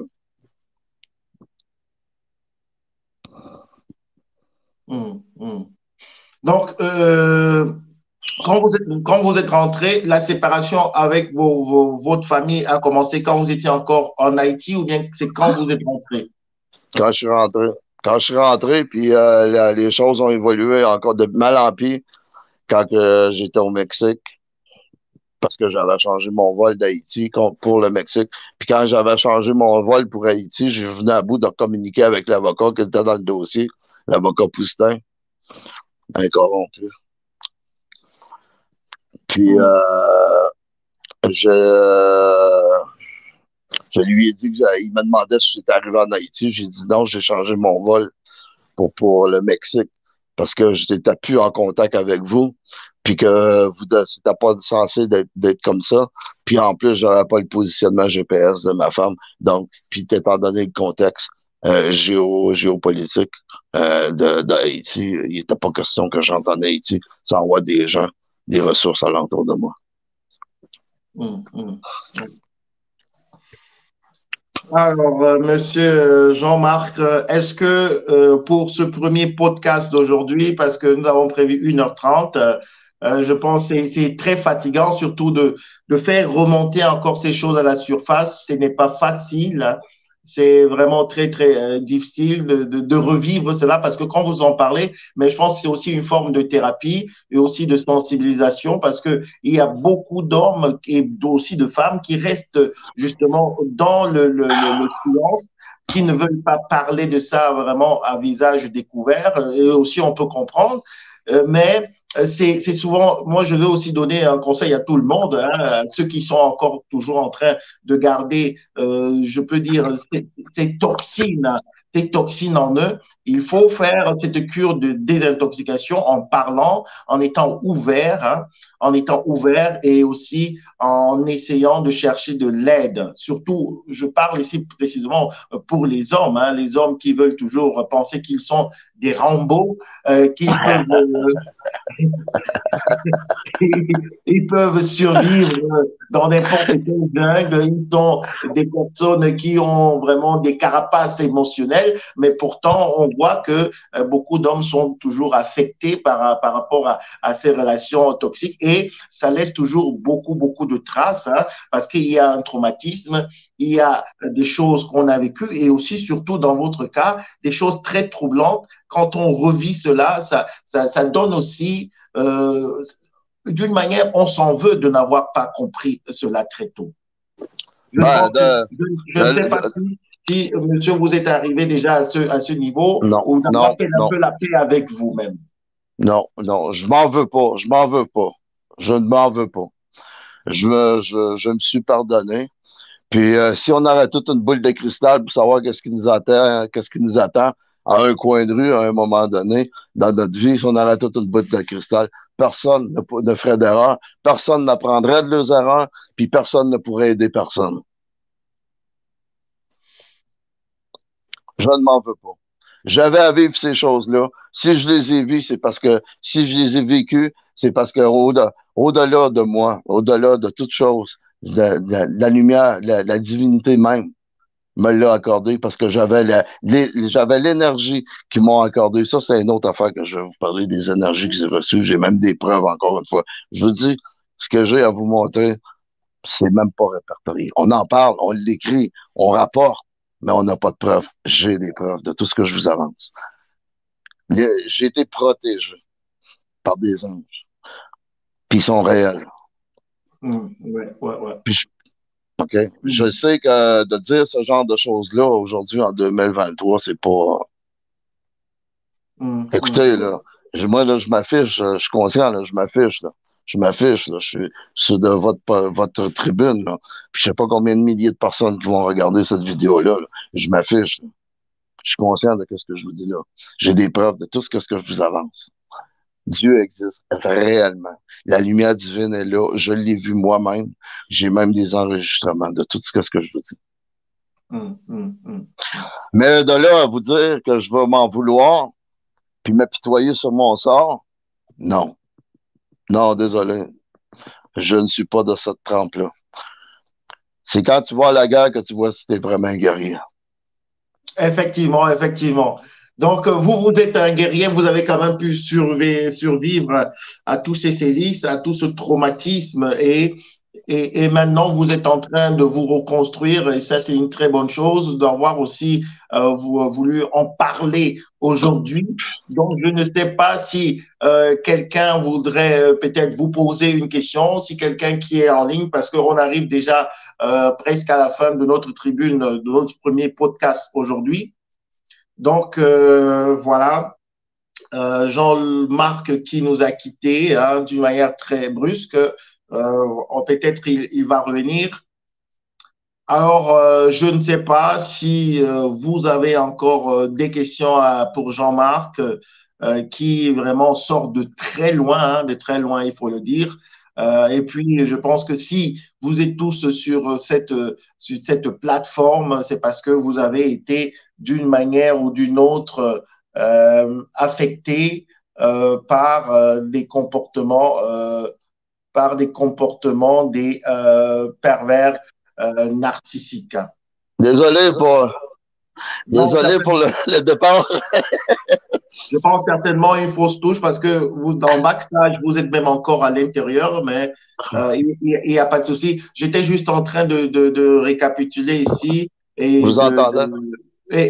et de demander à la communauté si peut-être ils voudraient vous poser une question. Et en même temps, j'aimerais vous dire, si vous êtes là pour suivre un direct pareil, on ne vous demande pas d'argent parce qu'il y a très peu qui savent qui savent tout le travail qui est fait vraiment en arrière, de prendre du temps pour inviter quelqu'un, qu'il prenne son propre temps, de mettre une connexion, de dépenser ses énergies pour venir parler. Alors, si vous êtes là pour écouter, alors il faudrait juste mettre un pouce. Hein, ça ne vous coûte de rien. Ça ne vous coûte rien de mettre un pouce. Hein, parce que tout ça, c'est gratuit. Et merci quand même à tous ceux qui, en passant, tous ceux qui soutiennent la chaîne sur Tipeee et sur PayPal. Merci encore parce que voilà, c'est quand même un travail que vous n'avez pas beaucoup dans d'autres chaînes. Il faudrait aussi souvent le dire. Donc, on va remercier Jean-Marc ici d'avoir justement fait ce témoignage. Et puis, j'étais en train de demander à certaines personnes qui sont dans la communauté, qui sont dans le chat, si vous avez encore des questions à poser à Jean-Marc. Et puis, j'ai déjà vu une question qui a circulé là quelque part. Est-ce que, en tout cas, vous êtes toujours libre, hein, Jean-Marc, de pouvoir répondre ou bien ou pas. Voilà. Alors, Mimi M, aujourd'hui, je ne vais pas vraiment répondre aux questions qui me concernent parce que c'était la tribune aujourd'hui réservée à Jean-Marc. Donc, si vous avez des questions pour Jean-Marc, vous pouvez lui poser des questions. Nous, on va continuer d'autres podcasts, d'autres lives où je pourrais vous donner la possibilité de me poser des questions, comme d'habitude. Mais aujourd'hui, on est concentré sur notre invité qui a pris tout son courage à deux mains pour venir raconter son histoire. Et je profite aussi de l'occasion pour dire à ceux qui voudraient témoigner, vous n'êtes pas obligé de faire comme Jean-Marc. Jean-Marc a vraiment beaucoup de courage. Je voulais dire une expression qui est assez courante. Il a quand même voilà, j'ai pas envie de prononcer ça, mais il a vraiment du cran. Comme un éléphant.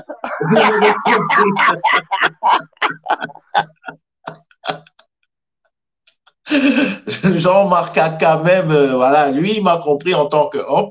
Donc, si vous avez aussi le courage de témoigner comme Jean-Marc en visage découvert, pourquoi pas?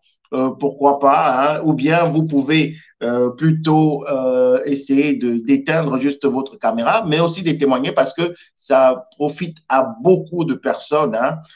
C'est vraiment des témoignages qui sont vivants. C'est pas quelque chose qui a été, je sais pas comment, voilà. Donc c'est vraiment quelque chose, c'est un vécu vivant de Jean-Marc d'une personne. Alors, j'avais juste une question que j'ai vue. Jean-Marc, tu n'es pas obligé de répondre à toutes les questions. Hein. Si une question ne te plaît pas, alors là, tu peux sauter. Alors, j'ai vu, euh, pourras-tu envisager de refaire confiance et de te remarier un jour? Ben, écoutez, j'ai espoir, j'ai espoir. Mais je ne suis pas prêt en ce moment. Je ne m'engagerai pas avec une personne. Je pense que, Jean-Marc, je pense qu'il y a un retour. Attends, je pense que il y a Que vous un m'entendez? retour. Attends, c'est bon. Attends, reste là, c'est bon. Je vais régler le problème. C'est bon, oui. Est-ce que ça va? Est-ce que Oui, ça va? ça va, oui, ça va. Bon, ce que je disais, c'est que je m'engagerai pas dans une relation pour le moment, même si ça fait plus d'un an et demi que je suis célibataire et que j'ai pas eu de contact féminin.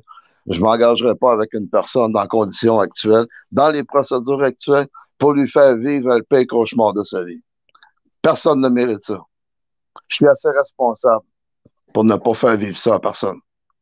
Je n'ai pas D'accord. besoin, j'ai pas besoin d'un plaster dans ma vie, puis c'est pas ce que je cherche dans ma vie. Je cherche une femme, une personne authentique. Je cherche une personne qui va être capable de s'assumer en tant qu'être humain, puis qui ne fera pas de choses Donc, dégoûtantes. l'annonce est passée, Jean-Marc. À peine voilé, mais on a compris. L'annonce est passée. Alors, euh, parce que c'était Sandro et qui posait la question, il y a une autre question. Mimi M, la question que tu poses de savoir pourquoi il n'a pas divorcé. Jean-Marc a répondu à cette question tout à l'heure. Peut-être tu n'étais pas concentré, mais Jean-Marc a déjà euh, répondu à ces questions. Alors, il y a une autre question. Vous faites quoi, monsieur, maintenant? Ça veut dire actuellement. Je travaille dans mon dossier, puis je travaille à mon bien-être en écoutant les podcasts de vice-versa de Marie-Élodie, puis j'essaie de refaire une vie normale, même si jamais j'aurai une vie normale après une expérience avec une perverse narcissique dans le contexte, puis dans la situation que j'ai vécue. Hum, hum, hum, hum. Voilà. Alors, il y a Libre Penseuse, le chef de team vice-versaliste, qui pose une question de savoir aussi par rapport à votre passé, est-ce que vous n'avez pas déjà eu ce genre d'expérience passée avec des pervers narcissiques, des personnes de l'au-delà? Moi, on les appelle sur la chaîne du vice-versa les petits enfants des ténèbres. Ben, écoutez, quand on croise un pervers narcissique, normalement, c'est parce que soit qu'on a eu déjà une expérience avec un autre, mais quand on ne règle pas des choses de notre enfance, de notre passé, c'est certain que c'est un ticket pour le prochain pervers narcissique. C'est une des raisons pour lesquelles que je veux pas me réengager. J'ai du travail à faire sur moi-même. Je viens d'une famille de 6 enfants. Je sais qu'est-ce que j'ai vécu dans ma famille, puis où est-ce que j'étais situé. Puis j'ai des souffrances, puis des douleurs, puis des failles de mon enfance qui a fait en sorte que j'ai rencontré une perverse narcissique démoniaque. Donc, je me réengagerai pas tant et aussi longtemps que j'aurais pas fait le travail que j'ai à faire sur moi-même. Voilà.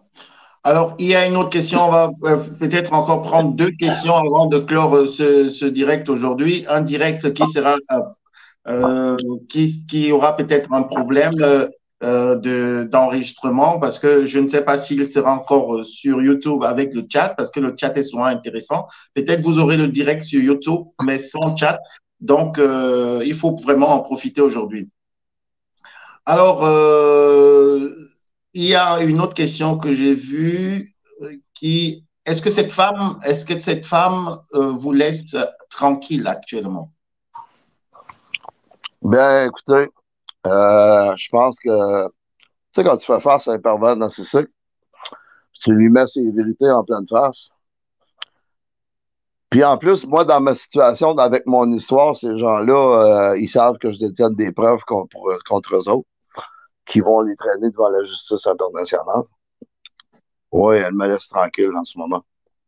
Voilà. Mais, Elle vous laisse tranquille, oui. elle me laisse tranquille dans la troisième, dans la dimension ici, mais je vous parlerai pas de mes nuits que j'ai. Oui, parce que c'est ce qu'on va aborder. Il y a ce côté, il y a toujours cet envoûtement parce que être détaché, c'est pour ça que moi j'appelle ça la zombification 3.0. Hein. Donc, Moi, je me dirais plus 5.0. il y a la zombification 3.0. Donc, la zombification 1.0, c'est la zombification publique. Hein. Il y a la zombification 2.0 qui elle-même, elle est émotionnelle. Et il y a d'autres qui est spirituelle, 3.0. Donc, Ouais. voilà. Donc, ça veut dire qu'on peut être détaché, désombifié physiquement parce qu'on s'est éloigné du partenaire, mais ça ne veut pas dire que l'esprit du partenaire nous laisse tranquille. Et il y a toujours encore des séquelles et cet envoûtement. Et c'est comme une possession un peu des forces démoniaques parce que ça se ressent toujours même dans l'astral et aussi même dans la vie de tous les jours. On sent toujours cette présence de l'autre. Donc, c'est la possession qui s'effectue même toujours quand on s'est déjà séparé de ce genre de partenaire. Ouais, c'est spécial à expliquer comment ça se passe. C'est comme un genre de rêve, mais c'est pas un rêve. C'est comme un genre de mirage, mais en même temps, ça n'en est pas un. C'est spécial à expliquer. J'essaierai de trouver les mots exacts parce que il faudrait réécrire le petit Robert seulement pour le pervers narcissique. Oui, on est en train de réécrire le petit Robert. Puis, Et peut-être, oui, mais je vais vous demander de faire un travail de préface, peut-être. j'ai pas compris ce que vous avez dit, je suis désolé. Je vais vous demander peut-être de faire un travail de préface quand on va Ouais, réécrire le petit Robert. ouais. Alors, Juste pour clore la parenthèse, là, oui, dans la troisième dimension, ma femme, j'ai pas de problème avec, elle ne me communique pas, mais j'ai un autre genre de communication avec elle, qui est spirituelle, encore une fois, qui est relié au cordon d'or, au cordon d'argent qu'on appelle. Puis, c'est dû à l'envoûtement, c'est du spirituel. J'ai des visites assez régulièrement. Elle me parle. Je l'entends très bien. Je sais que c'est de la folie pour certaines personnes de parler comme ça, mais pour les gens qui l'ont vécu, c'est la réalité. Ça oui, existe. c'est la C'est pas possession. parce que, c'est pas Oui, parce que tu vois pas c'est pas parce que tu vois pas la lune en plein jour que la lune n'existe pas. C'est pas parce que tu ne sais pas qu'une telle chose existe ou ne fait pas partie de tes connaissances ou de tes croyances. C'est pas parce que ces choses-là tu ne connais pas, que tu ignores l'existence. Ça veut pas dire que parce que tu les connais pas que ça n'existe pas. oui. Jean-Marc, ce que vous évoquez là, je pense que c'est récurrent dans 95% des cas des personnes qui étaient avec des parents narcissiques. Donc, qui entendent toujours les voix et parfois qui ont des projections du pervers narcissique. J'en parlais encore avec quelqu'un qui m'a aussi qui m'a parlé de ça. Donc, et plusieurs personnes m'ont déjà parlé de ça. Donc, c'est pas quelque chose qui est anodin. Je pense que la plupart des personnes qui sont sur la chaîne du vice versa, et si on parle d'une dimension seulement qui n'est pas seulement, je peux dire séculaire, une dimension, je peux dire de la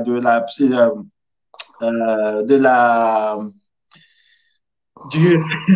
Voilà, je suis en train de perdre la chance que je suis attaqué là. Je suis attaqué. Oui, oui, oui, certain. Oui, Je sens que je suis attaqué. Donc, oui. ici, on ne parle pas seulement de la psychologie, on parle également du côté métaphysique de la spiritualité. Donc, ce que je voulais dire, c'est qu'il y a beaucoup de personnes, qui sont en ligne ou bien qui sont abonnées à ces chaînes et qui savent également, qui peuvent bien comprendre le phénomène dont vous êtes en train de décrire là, d'entendre ces voix, d'entendre la manifestation de la personne. Ça, c'est un phénomène assez récurrent quand on sort d'une relation avec un pervers narcissique. Ah, ben, présentement, ça fait plus d'un an et demi que je suis séparé. Puis depuis la dernière semaine, surtout en phase de pleine lune, c'est encore plus puissant. Les énergies sont plus fortes, soit sur le côté du côté de l'ombre, sont fortes, puis ils sont fortes aussi sur le côté de la lumière. C'est un va pas sans l'autre. Puis Oui, oui, allez-y, Jean-Marc, allez-y. Puis juste pour vous donner une idée, le genre de choses que je vis là, que dans la nuit, là, c'est pareil comme si j'aurais un casque de vision virtuelle. C'est pour vous donner un exemple. C'est pareil comme si j'étais là.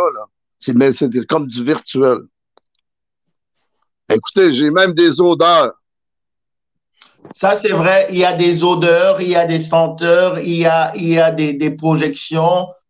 Donc, ça, je vous dis, vous n'êtes pas complètement cinglé de la cervelle. Hein? Je sais. J'ai des Donc, preuves. c'était juste pour vous reconforter que tous ces phénomènes sont souvent récurrents chez des personnes qui ont vécu avec des pervers narcissiques parce que l'envoûtement va au-delà de l'emprise émotionnelle. Et c'est dont nous on parle ici dans cette chaîne, sur cette chaîne. Voilà. Exactement. Parce que beaucoup de personnes se limitent juste sur le côté émotionnel, il faut couper les ponts, nos contacts et tout, mais on ne sait pas que quand on vit avec ces personnes et surtout quand on a des rapports sexuels avec ces petits enfants des ténèbres, alors il y a beaucoup de communication qui se passe aussi du niveau astral. Et puis, ça laisse souvent des ovules, des œufs dans la victime et après ces œufs commencent à s'éclore et comment justement à tourmenter la personne. C'est pour cela justement que après 5 ans de séparation avec une femme, avec un homme, on va toujours constater qu'on a certains phénomènes qui sont bizarres. Et puis, je vais juste prendre un exemple. Pour les femmes, par exemple, ça attaque même souvent jusque l'appareil reproductif, hein, et aussi même pour les hommes. Ça attaque l'appareil reproductif. Et puis, vous allez voir des femmes avec des fibromes, avec des mycoses, avec des kystes ovariens. Donc, c'est parce que, justement, elles étaient en relation avec ces petits enfants des ténèbres qui vont laisser comme ça des ovules en elles. Mais ce n'est pas le débat aujourd'hui. Je voulais juste vous reconforter et vous dire que si vous avez toutes ces prémonitions, que vous avez tout cela, ce n'est pas, on vous comprend en fait, on vous comprend. Ouais. Ben justement, juste pour fermer la parenthèse encore une fois, c'est avec ce lien-là qui est le lien de la relation sexuelle que tout se crée, puis que l'attachement se fait dans l'astral. Quand il y a eu la relation sexuelle, il y a un contact, c'est là que les entités ont créé le lien avec ton âme. Voilà. Effectivement, il y a beaucoup qui sont en train de confirmer ce que j'étais en train de dire. Il y a des cancers, il y a des grossesses molaires, il y a beaucoup de choses, hein. Et il y a aussi bon, des maladies sexuelles et tout et tout. Alors, on va tout doucement clore ce direct, cette première tribune. La prochaine tribune, on va donc aller dans le fond avec les envoûtements et ce que vous vivez dans votre vie de tous les jours. Et je vous remercie d'avoir été là, Jean-Marc. Ça m'a fait un énorme plaisir. Puis c'est moi qui dois vous remercier de m'avoir permis de m'exprimer. Puis je remercie aussi votre auditoire, de m'avoir écouté pour les questions aussi. Je vais regarder possiblement que je vais pouvoir être en mesure de revisionner puis voir les questions plus tard pour être en mesure de répondre possiblement à certaines questions dans un prochain podcast. Oui, oui, oui. Mhm. D'accord. Alors, vous allez revoir le podcast, hein, et puis voilà. Donc, vous avez essayé de nous éclaircir au départ, hein, comme je vous dis, c'est la première tribune sur votre rencontre, sur les petits sévices que vous avez vécus. On n'a pas beaucoup parlé de la triangulation avec votre tante et tout. Et on n'a pas, la prochaine tribune, on va un peu approfondir également Ouais, sur les drogues et sur vos démarches actuelles. ouais. Puis comme une fois de plus, comme je vous dis, je vais envoyez-moi vos questions pour la prochaine tribune pour qu'on puisse être en mesure d'établir un plan d'action puis un plan de match pour ne pas s'écarter trop du sujet puis être concentré sur sur la tribune qu'on veut faire. Pour que je puisse. Effectivement, effectivement, ça sera fait et on va essayer de voir en huis clos quand justement il faudra justement refaire la prochaine tribune. Mais écoutez, monsieur vice-versa, je vous laisse le bonsoir à vous. Nous autres, c'est en fin de journée au Québec. Il est presque l'heure d'aller manger, selon la programmation sociale. Presque 17 heures. Il est 16h17.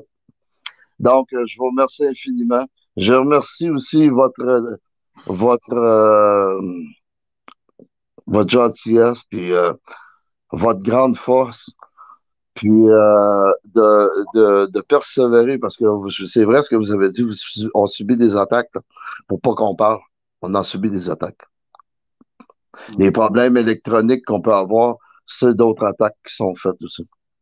Mhm. Mhm. Alors, vous avez le courage de tout le monde dans le chat. Courage et force à vous. Et puis, à nous revoir une prochaine fois pour un autre podcast. Ça marche. Merci beaucoup. Bonsoir.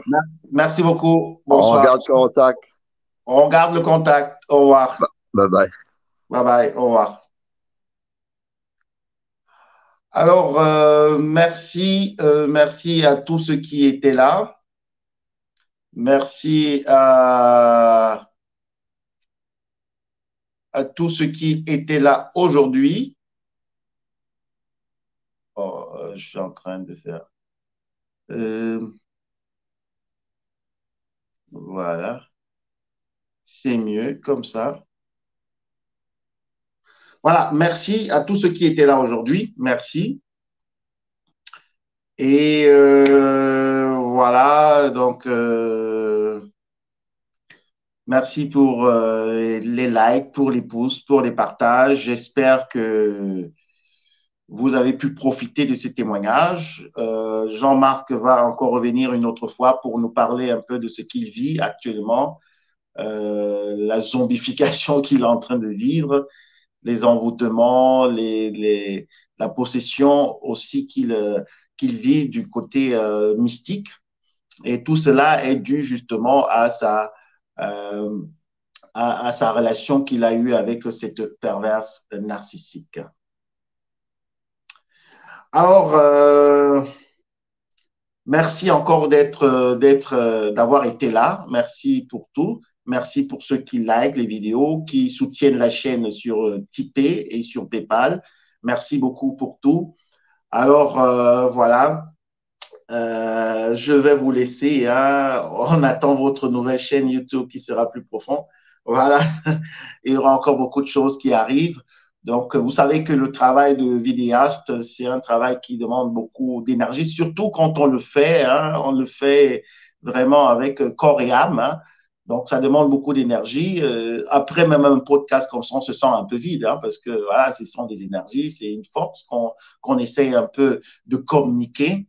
Et on n'est pas, comme vous savez, sur cette chaîne là pour réciter des astuces, mais ici, on essaye de partager la connaissance, on essaye de partager la lumière, on essaye justement de se connecter en tant qu'enfant de la communauté des Lumières. Donc, je me réjouis encore d'être avec vous très prochainement en ligne. Hein, pour un direct ou bien également pour juste une vidéo. Mais je pense qu'il y aura un direct d'ici peut-être demain, on ne sait pas, hein, je peux pas vous je peux pas vous le promettre, mais si Dieu le veut bien, demain soir, nous aurons un direct dont vous pourrez donc préparer vos questions. Les questions aujourd'hui, ce n'était pas destiné à moi, c'était plutôt destiné à notre invité qui était là, en l'occurrence Jean-Marc. Alors, je vous laisse et entre-temps, voilà, je vous souhaite une agréable et excellente soirée hein, ou journée, ça dépend où vous êtes et où vous vous trouvez. Alors, bonne soirée encore. Et puis, vous pouvez encore échanger sur le live, comme d'hab, pendant un quart d'heure, échanger, partager. Mais moi, je vous dis déjà au revoir. Bisous, bye.